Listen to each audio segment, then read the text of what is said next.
wala po tayong nakikita na maaaring sabihing pagkakamali ng Pangulo.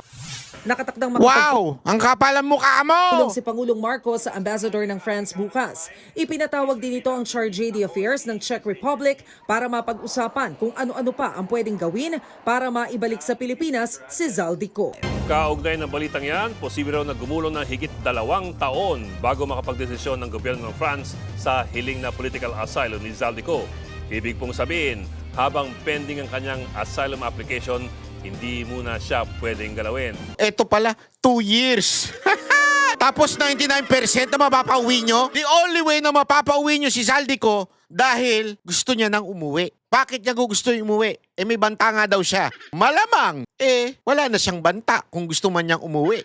Kaya 99%. So, ibig sabihin, malamang sa malamang, they are trying to make a deal. Kasunduan. Do not point your fingers toward me. I won't point my fingers toward you.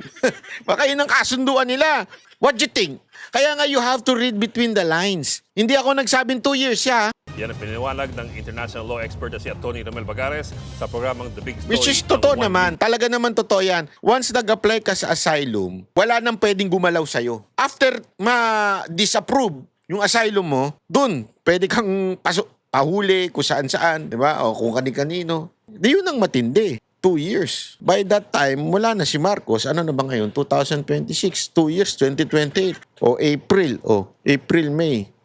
2 months na lang siya magtatago nun. April, May, June. 3 months na lang. Kunwari lang matapos yung asylum niya, disapprove siya. So April. Nagsimula siya ng April, so April, May, June. July, iba na presidente. So 3 buwan na lang siya magtatago nun. Kung hindi ma-approve.